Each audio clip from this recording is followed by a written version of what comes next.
In my channel, I have multiple videos talking about how to use either static routing or dynamic routing to connect multiple routers within a home lab. Recently, Ubiquiti started supporting Ospf in the UniFi network controller. So in this video, let's see how we can use Ospf to establish routings in a more autonomous way. Ospf stands for Open Shortest Path First. It's a protocol, uses LSR, link state routing algorithm, and it operates within a single autonomous system. Ospf is a routing protocol. Routers will talk to each other using Ospf languages to exchange information about the routes they know about and the cost for them to get there. You can see many routers can be part of the same network. Information about all the routers within a same network is learned by all the Ospf routers within the network. This is called an area. Each Ospf router passes along information about the routes and the costs they've heard about to all of other adjacent Ospf routers. The other routers are called neighbors. In this video, I'm going to use this lab environment. Within my home network, behind the main router, I have 3 UniFi routers, UDM Pro, UXG Pro, and USG Pro. My plan is I want to have an autonomous system,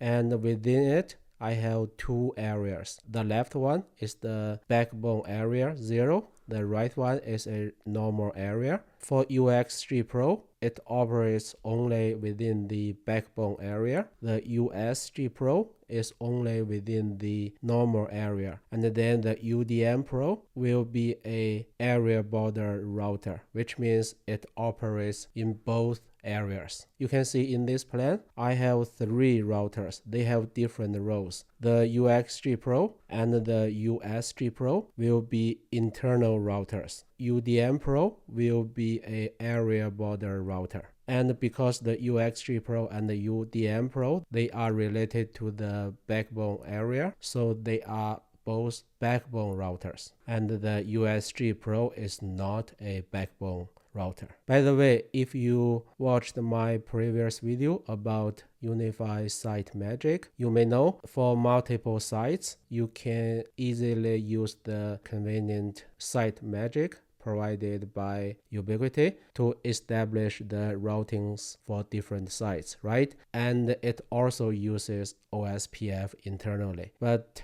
that approach requires you have at least one public IP for one of the routers. But in this environment, for all the 3 routers, they do not have public IP address because they are all behind my home router. So that's why in this video, I'm going to use Ospf to establish the routings by myself. On the screen, I show you 3 UniFi controllers user interfaces for all the 3 routers. So if you navigate to routing, you can see for the 2 relatively new routers, the UXG Pro and the UDM Pro, they all have the Ospf tab. But for the very old USG Pro, it has only static routes, doesn't have Ospf. But don't worry about that, it's not big deal because the old router USG Pro came with a much better backend CLI support, so we can easily use command lines to achieve the required Ospf configurations. You will see that later. For the first half of the video, I'm going to work on the backbone area, and in this area, I have 2 routers, the UXG Pro and the UDM Pro. And in the second half of the video, I'm going to continue to another area, and then we can see how these 3 routers work together. We are ready to configure Ospf. Start with the upper right corner network controller. It's for the first router, UXG Pro. Under Settings, Routing, Ospf tab. So this is the initial screen if you do not have OSPF configured yet. The first important information you need to input is the router ID. As you can see here, Ubiquiti gives you the suggested value, and it looks like the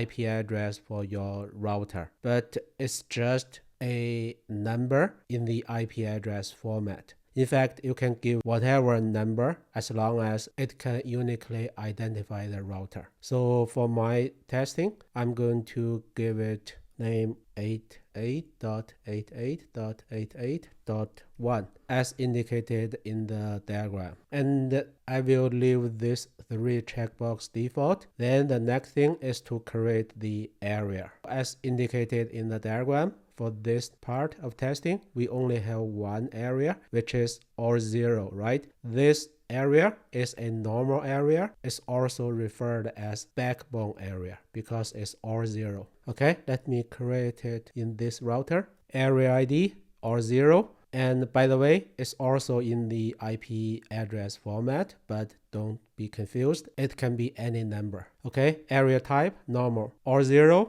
and the normal means it's backbone area. Now it's time to select network. As indicated in the diagram, I'm going to add the VLAN 10 subnet to the area. So let me select network for VLAN 10. In fact, it's not enough because we are talking about router. At least another interface is added to the subnet selection. In my case, it will be the one part. Think about it. The UniFi gateway, this UX3 Pro, in most cases, for most people, they will use it as an internet gateway, right? So the one part network is a special network. It's used to access the public internet. But here we are talking about using it as a pure router. And the one part is used to communicate with other routers. So that's why here when selecting the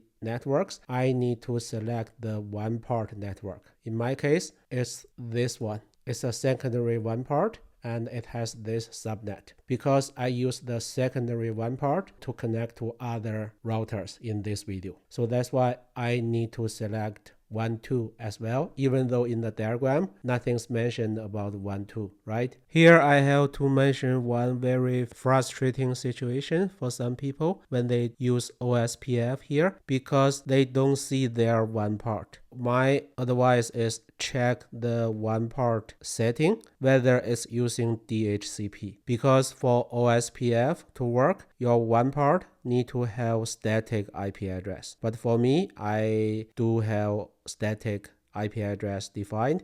That's why I can see my one part here. Okay, save. Add area. So once you add the area, you can see a new section in the lower part of the UI. So it's about interfaces. Interface is very important because the system will use the interfaces you define here to do the broadcasting about the network information. Here we need to specify how we want to use the interfaces. And because for areas, we selected 2 subnets. So that's why 2 interfaces are added here. About the one part interface, we will discuss the cost later. And for authentication, to make it secure, I want to use MD5. And here I can give it a key ID. And for key, let me use a super secured password. Add. And for this hello intervals and dead intervals, we will talk about them later. And here for passive interface, it means if it's not selected, the system will use this interface to broadcast those OSPF packets. But if you select passive interface, the system will not. But for one part, I do want this router to use the one part to communicate with other routers, right? So that's why here I do not want to select the passive interface. Okay, I'm good. Save. I have completed the configuration, but before I click the add button to really make the configuration effective, in the lower left of the screen, let me start a Wireshark capturing. I will capture the one part communication so that we will see our OSPF configurations produce what type of network communication packets and how the OSPF communications work between the two routers. So here in the Wireshark, let me start capturing. You may notice already I filtered on the display using OSPF. Currently in my networks, there's no OSPF configured. That's why you don't see anything here, right? Then let me go back to the UXG Pro's configuration. Let me click the Add button. Okay, it's effective. Let's see whether there will be any OSPF packets generated. Okay, see? We see the first packet already, and from the info you can see it's hello packet, and from time you can see it's broadcasted every 10 seconds. See, the destination is a multicast destination. Why every 10 seconds? Let me go to the one part interface setting. See here, we say hello intervals 10. So now it's time to explain what's 10, what's 40. As you know, OSPF is for autonomous system. So you don't need to do any manual work. The system will automatically manage it by itself. Every 10 seconds, the system will send out the hello packet to advertise, to announce its position, its network, and other routers may also respond. But if the other routers, after 40 seconds, which is the dead interval, they still haven't received the hello packet from this router, they will treat this router dead, which means they will remove this router from the topology. They will remove the routing to this router. That's how these two intervals work. Okay? And by the way, because it's not a passive interface, that's why we see all the hello packet here. And because now we only have one router has the OSPF enabled, you only see the hello packet from this one router. The system is useless now because we don't have the second router yet, right? Now it's time to go to the UDM Pro to start the configuration for the second router. Let me change the router ID to what I want, then create areas. Just like router 1, put it to the backbone area. Type is normal. Select network. Select the 2 file as indicated in the diagram. And for the same reason, select the one part. So here for this router, you can see I have two one parts enabled. And you can see they belong to different network. For this area 0, I want to select the one part that has the same network as the router 1's one part. That's why here I'm selecting the secondary one part because it's in the .2 subnet. Okay, save, done. And then for the same reason, validate the one part interface. Cost 1, no problem. Authentication, change it to the same authentication method as router 1. So they must have the same authentication setting. Otherwise, the OSPF neighbors won't be established. The same key as router 1. Add the password. It's not passive interface. I'm good. Save. Okay. Now I'm ready to edit. So here in the Wireshark, you can see the monitoring is still going on. Let me add the new OSPF setting for router 2.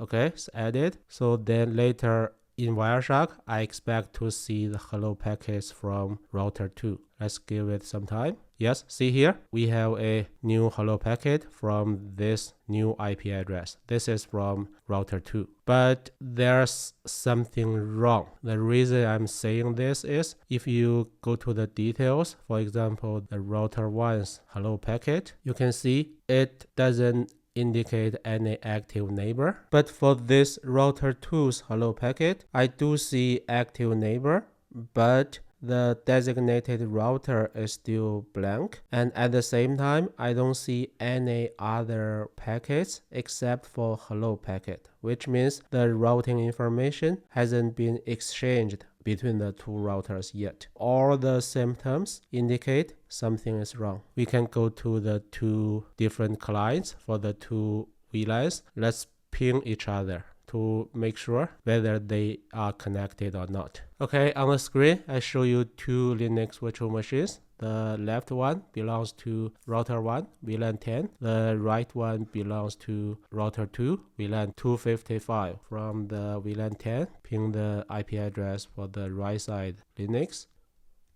See, it's not pingable. So which means the routing has not been established. So then let's go back to the OSPF settings. For the OSPF neighbors to be established, the routing to be enabled, there are several mandatory conditions which need to be met. For example, the two routers, they must have the same MTU setting, which we have because we are using the standard UniFi gateways, and I have already made sure they have the same MTU setting. And only if they have the same hello and dead interval setting, as I already show you. For example, for the WAN interface, we already made sure they have the same hello dead intervals, right? And then they should have the same authentication. As I mentioned, yes, we made sure they all use the same MD authentication, the same key ID, the same keys, right? Then what else we are still missing? In fact, that's about firewall rules. The special thing when it comes to using Ubiquiti gateways for this type of OSPF configuration is the UniFi gateways are normally used as internet gateway, and the one part is very special, and the gateway has firewall rules defined. There are even special firewall rules for internet for one part, and because for this testing we are using the one part to connect the two different routers. That's why the firewall rules are in fact preventing the communications between the two routers. So to resolve the issue, we need to go to the security setting for firewall rules. We need to enable two things. First, for internet local, which means the communications to the gateway itself from internet, we need to enable that. And then for regular internet in, which means the communications go from the one part to the internal networks, we also need to enable that. So I already created the two required firewall rules. It's just they are not enabled yet. But let's check the definition first. For example, the internet local firewall rule. So basically, I simply accept all the traffic from private networks to any. Here I have a pretty wide firewall rule condition. In your case, you may want to tweak the source network so that you only allow the absolutely necessary ones, right? But for me, just to simplify this video, I simply use all private networks here. Okay, this is the internet local rule. And another one is for internet in. In same case, I allow the private networks to communicate to any. Okay, so we need to enable these two, right? And then for the second router, the same thing. I also have the two firewall rules defined in the same way. So now let's enable all of them for two routers. At the same time, let me start the packet capturing in Wireshark. Okay, so now the firewall rules are not enabled yet. That's why you see the same useless hello packets. They are not really establishing the neighbor relationship. Now let me enable them.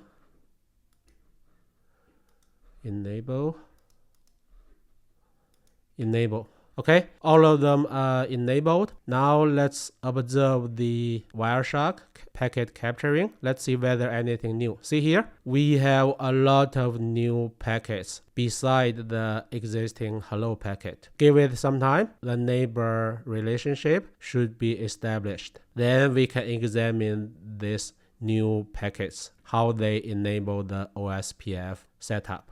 Okay, it seems it's done already, but we can validate it. Let's check the hello packet from the first router. See, here it has the active router for the second one, and it has designated router backup designated router. Let's check the second router's hello packet. The same thing. So it seems the Ospf setting is effective, right? Before looking into the packet, let's validate whether the two VLANs are able to communicate with each other now. Let me do the same ping from VLAN 10. Let me ping VLAN 255.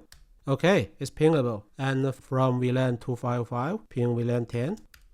Okay, also successful. You can see these two routers, they are connected and the two internal VLANs can communicate, right? Now it's time to check what really happened. Starting from the very first non-hello packet, it's sent from the second router to the first router. Why the second router knows the existence of the first router? Because of the hello packet. They are all listening to this multicast destination address. So that's why the second router knows the existence of first router. It tries to get the so-called link state database. See, the second router send the link state request to the first router, and then later it send the link state update from first router to the multicast destination and see what's inside. You can see the subnet information from these two sections, right? So that's how other routers, that's how they know the subnet information shared from this router 1.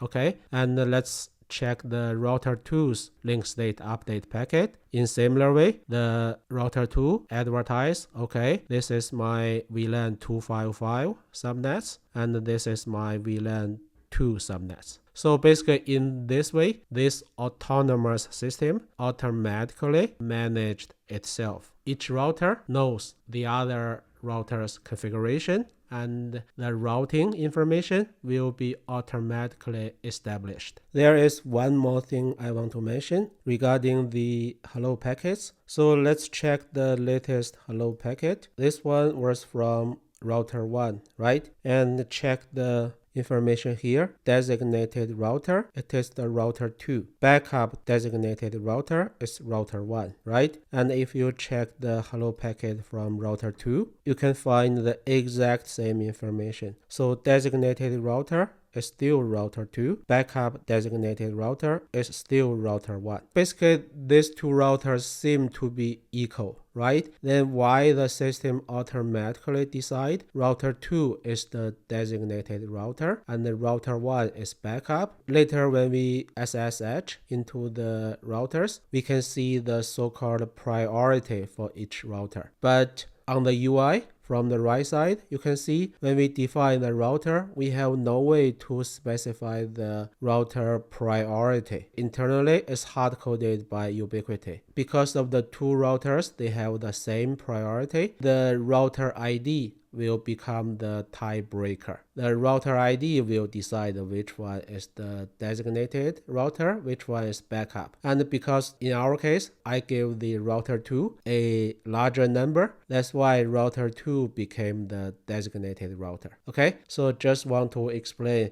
why the two seemingly equal router, they have different role in this setup, only because they have different router IDs. There's another thing I want to change before we go to the backend. It's about the interface setting for its VLANs. For example, for the first router, remember we already made sure for the one part interface, we disable the passive interface setting, right? But for VLAN 10 interface, we didn't touch it. In fact, it doesn't need to be non-passive because at this moment, the VLAN 10 interface has been broadcasting the hello packets. But that's waste of resource because nobody else will listen on VLAN 10 interface, right? So that's why here I want to make VLAN 10 interface as passive interface. It won't impact the one part, it's just it will save the useless broadcasting for VLAN 10 interface.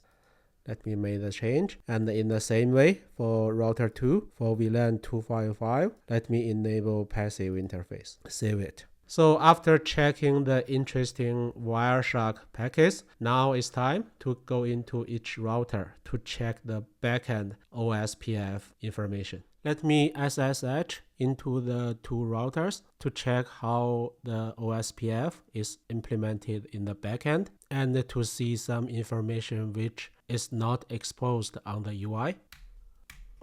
Okay, I'm in. Let me first check the routing at the operating system level. Okay, for the router 1, you can see this special route, which is about OSPF. Basically, it's saying if from router 1, you want to reach out to this subnet, you need to go through this S2 part, which is the one part, and then reach out to this router's IP address in the other side. This is the one part IP address for the router 2. And here from the protocol, you can even see it's using OSPF. Right? So that's why from the router 1's network, VLAN 10, we can connect to the VLAN 255 in router 2, right? And similarly, in the router 2 operating system level, we can see this special route. It's saying if you want to reach out to this .10 subnet, you need to go from this part, which is the primary one part of this UDM Pro router, and reach out to this IP address, which is the one part IP address of the router 1. So that's why from the VLAN 255 of the router 2, we can reach out to VLAN 10 of router 1, right? Okay, so the routing makes sense, but we still don't know how these special routes were even generated. Then we need to check the real OSPF backend configuration. Just for your information, Ubiquiti implements the OSPF using FRR packet, which is free and widely used in FreeBSD and Linux operating systems. It supports multiple advanced routing protocols, including OSPF. To check the OSPF configuration, we need to launch a special shell. It's called VTY-SH. Okay, I'm in. Let me first show the current configuration. Show IP OSPF. Here you can see some overview of your current OSPF settings. For example, the router ID, what's the compatibility, the area information, and the link state advertisement information. Later, we will run other commands to get more detailed information. For example, let me show the current OSPF neighbor for the router 1. There's only one neighbor. Remember we mentioned why the router 2 is considered as the designated router and the router 1 is the backup because they have the same priority, which is 1 here. The router ID became the tiebreaker. Right? So the priority is 1 and we have no way to set it from the UI of UniFi network controller. And let me run the same VTY shell for the router 2. Okay, then show the IP OSPF neighbor. Okay, see it shows the router 1 is a backup. And here we can see the corresponding interface. Now let's check the so-called OSPF database. Okay, see this is the information the router will advertise once the neighbor relationship is established. In the OSPF database, you can find all the different LSAs or link state advertisements. As shown in the diagram, we can see two types of LSA in this example. Type 1 is called router LSA. Each router within this area will flood a type 1 router LSA within the same area. In this SLA, you can find a list with all the directly connected links of this particular router. And for type 2 LSA or net link states, you can find the router which is designated router. That's why here for net link states, you find a link to the router 2, which is the designated router. In the right side for router 2, let me run the same command.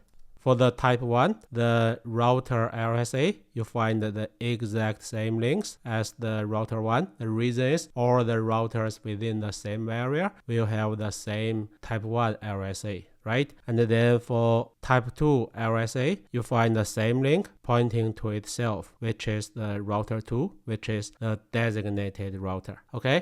And if we try to check the routing information for OSPF, we can run the command show IP OSPF route.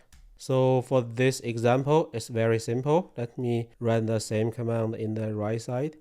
So we see OSPF specific routing information, very similar to what we just saw from the operating system level, right? But it includes something unique. You can only see the information here, which is the cost. So remember what is OSPF? It's the open shortest path first. OSPF routers rely on the cost to compute the shortest path through the network between themselves and a remote router or a network destination. So the cost for the routing path is a crucial thing for OSPF. In this particular example, it's super simple. We only have 2 routers within one single area. We have very simple path cost information. Let's check the first route. So what it's saying is for router 1, for the 1 part, the cost is 1 and it's directly attached to the 1 part of the UXG Pro. So where this information came from? So let's check the UniFi network controller for the interface configuration. Remember this box? It's defaulted to 1 when we set it. We didn't change it. That's why in the OSPF route, we also see the same cost. And then in the right side for router 2, for the 1 part interface, it's also showing 1. Why? Because again, it's default. We didn't change it. But just to show you the effect, let me change it to 5. Save, apply changes. Okay, it should be effective. Let me run the same command in the right side router 2 again. Show IP OSPF route. See, now it's refreshed, and for this particular route, it's showing cost 5, right? Because we changed it from the UI. For this link, the cost is 5. Then let's continue looking.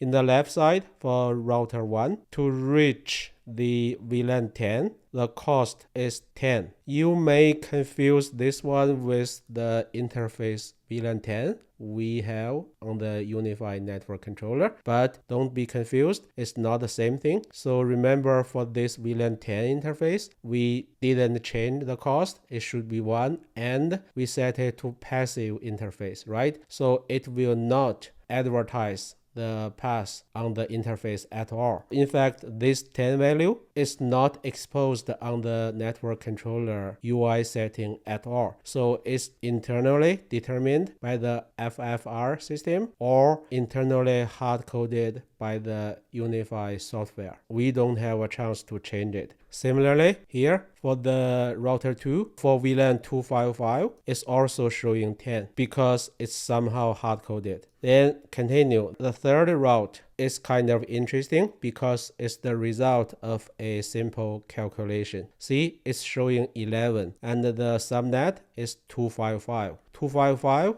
is the VLAN managed by another router, right? So where the value 11 comes from is very simple. So for the router 1 to reach VLAN 255, it need to go this way, cost 1, then this way, cost 10. That's why the total is 11. Look at the right side for router 2 for this particular route. For the router 2 to reach out to VLAN 10 of the first router, it need to go through this, which has cost 5, then this path cost 10. So the total is 15. That's how simple the calculation is because we have a very simple topology. We only have one area with 2 routers. Now it's time to make it more complicated. Let's add another area and add the third router. As shown in the diagram, we are going to add a USG Pro, which is a very old UniFi router. It doesn't support the OSPF on the UI. but it doesn't matter. We can easily set it up in Backend. I will show you. Just by adding this new router is not enough because we want to set up a new area. Remember in the first half of the video, we are only using the backbone area, which is all 0, right? This time we are going to add a area 3333, and I want to add the third router to it, of course. To make the two areas communicate with each other, we need a special router to act as a area border router, or ABR. So I will use this existing UDM Pro. For that router role, I need to add another interface of this UDM Pro to the new area 3333. You may know UDM Pro has two 1 parts. That's perfect for this type of setup. So we already used the first 1 part for area 0, right? This time we are going to use the second 1 part for the new area. Let me start with the easiest part, which is to set up the second interface for the UDM Pro, the router 2, using the graphical user interface. This window is for the UDM Pro, the second router's network controller. We already have this type of area 0 set up, right? I need to create new to add a new area, which is 3333. Again, this is just a unique ID. I can give it whatever name I want. And for area type, I want to keep it normal. But because the ID is not all 0, this area is not the backbone area. It's just a regular and normal area. Now let me select networks. So of course, as shown in the diagram, I want to expose the VLAN 253, right? Let me select it. And then I need another interface to communicate with other routers. That's why here I want to select this 1 part. Why here is only showing the first 1 part instead of the second one? Remember, we already added the second 1 part to the area 0000, right? So that's why here I only have this option for first 1 part. That's exactly what I need. Save, add area. Before applying changes, let me go to Wireshark. Start capturing. Okay, started. Another change I want to make, which is the new interface for VLAN 253. Remember, we don't need this one to be active. We don't need this interface to do the broadcasting all the time. It's not necessary for us. That's why I want to set it to passive. But I want to leave this primary 1 part as active. So that's why I don't want to select this one. Okay, see the Wireshark. At this moment, we only see 2 types of hello packets, one from the first router, the other one from the second router, right? From the UniFi network controller, apply changes. Okay, done. See, LS update. See here, a new hello packet from a new IP address in the 16 subnet. It is for the area 3. So if you look at the details, you can see the router is from the second router, but the area ID is R3, and then it's simply advertising its existence. But because we don't have any other routers within the new area, so there's no neighbor relationship established yet. It's ready for us to set up the Ospf in the old USG Pro. In the lower right window, let me SSH into USG Pro. Just from the initial message of the SSH session, you can see the operating system is different than the current, let's say, UDM Pro or USG Pro. It's using Edge OS. It has a very good backend CLI support. It runs different command set. To go into the configuration mode, I need to say configure. Okay, see the prompt change to edit. Now I'm ready to configure Ospf. First, let me define the third router. What I'm saying is for Ospf, let me add a new router with this ID. Okay. By the way, before we commit the changes, they won't be effective. That's why you won't see any changes in the Wireshark sessions because the Ospf is not enabled yet in the USG Pro. We are still in configuration mode. Then I need to add 2 subnets to this area 3333. The first one is the one part of the USG Pro. I want to use this particular interface, the one part, so it has the 16 subnet, right? So here I need to add that network to this area. Okay, next a similar command, but for VLAN 100. In total, I need to add 2 subnets to the area for this router 3. Okay, this command is interesting. Basically, what I'm saying is, okay, I need a whole bunch of new interfaces to be added to this area, right? But I want them by default to be passive interface. Hold your thought. Let me run it first. Okay, after running this command, the effect is for both VLAN 100 and the one interface, now they are both passive. It's partially what I want. I do want the one interface to be active, right? So that's why I need to run another command. So what I'm saying is I want to exclude the one part, which means the one part will not be passive. Okay, done. And then remember, we set the authentication for the WAN interface to be MD5, right? When I configure the router 2 for area 3333, I didn't set in the same way. Now let me do that. So select the primary WAN part. For authentication, let me say MD5. So in the same way, I want to use ID 88 for key, super secured. Edit, save, apply changes. Okay, then I need to configure the same thing using command line for USG Pro, right? Let me do it. What I'm saying is for the one part of the USG Pro, let me set the interface so that it uses authentication MD5. This is the ID, this is the key. I need to make sure this authentication part is the same as the UDM Pro's corresponding interface. Otherwise, they won't be able to communicate with each other correctly, right? Okay, right?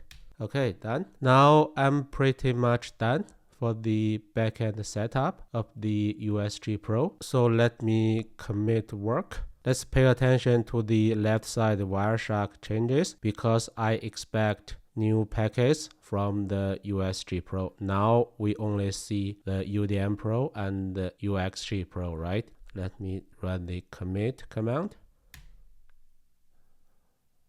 See the message? It's starting routing daemon ospfd. See the left side? Whole bunch of new LS update from the 2 different routers. First, UDM Pro, second, USG Pro, right? After it's stabilized, we can check the hello packet. Let's check the hello packet from the new third router, the USG Pro first. It's for this third router and it's for the 3333 area. See the designated router is the UDM Pro, the second router, and the backup router is the third router. It has one active neighbor, which is the second router, right? So everything is expected. So we are good with the CLI type of setting for USG Pro. Now I have launched 3 separate SSH sessions into the 3 routers. Let me run the same VTY shell so that we can check the OSPF settings in the backend. Okay, let's check the link state database first. So we already checked the first and second router when we only had one area, right? So now the fact that we have 2 areas, let's see whether the database was changed or not. In the first router, the USG Pro ran the show IP OSPF database command. It has more information already. There are 3 sections now. Remember, when we only had one area, we only had the type 1 and the type 2 link states, right? So now we have a new type, which is type 3 link state advertisement network summary LSA. So let's check type 1 first. It's the same information as before because it's only about area 0000 and nothing's changed there. And for the type 2 is also not changed because it points to the designated router. And then let's look into the new section, which is for type 3. Type 3 or network summary LSA is a single LSA or summary LSA representing all of the type 1 and the type 2 LSA in an area. So the purpose of the type 3 is to reduce the number of LSAs on the routers in other areas. That's why you can see all the subnets information that the first router is able to communicate to. So this is interesting type 3 link state advertisement for the router 1. This is relatively simple because for router 1, it's not part of the new area, but it does know how to communicate with the new area. See here, we do see the subnet for the router 3, which we just added. But how the router 1 even know that? Because we have router 2, which acts as the area border router. In this session, let's check the database for router 2. Okay, the same command.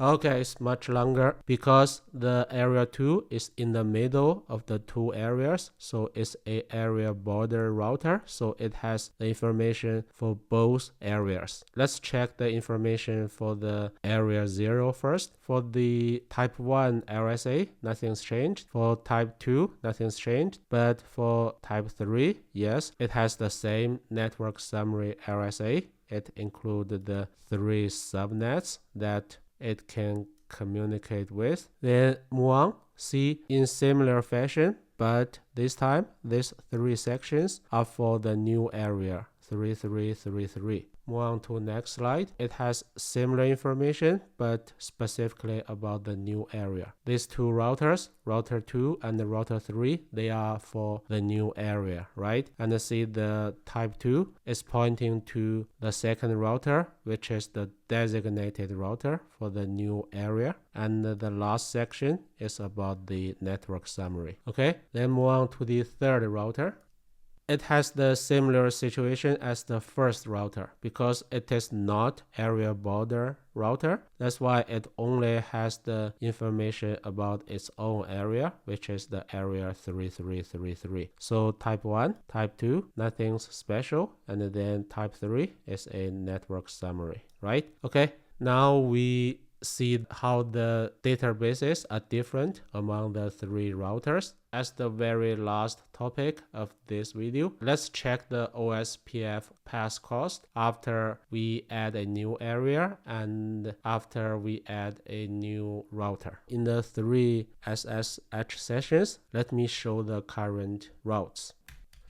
Okay, for the first router, the UX3 Pro, we already talked about how the first areas costs, they are derived. For example, the 1 was set on the UI by ourselves, and the 10 was hard-coded internally. 11 was calculated by adding 1 and 10. And then it has 2 new routes. Let's leave them here. We will revisit these 2 later. Move on to the second router. Again, we see the familiar file. Remember, we manually changed the cost on the UI, right? And then for the 15 and the 10, they are either derived or hard-coded. There's one interesting route from the router 2 to the router 3. For some reason, the cost is set to 100. I didn't set this value from the backend. I am not sure where this value is coming from. If you know, please let me know.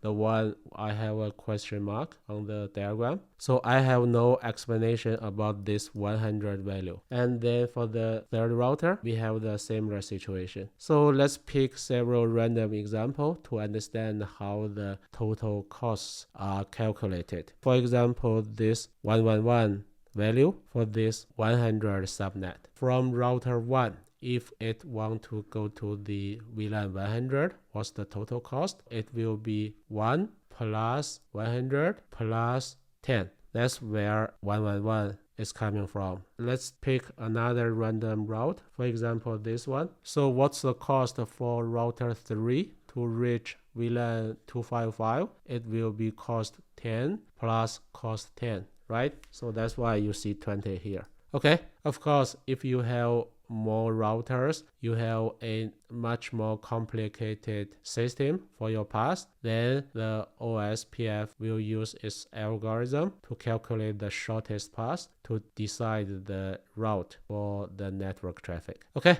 so this ends this video. Thanks for watching.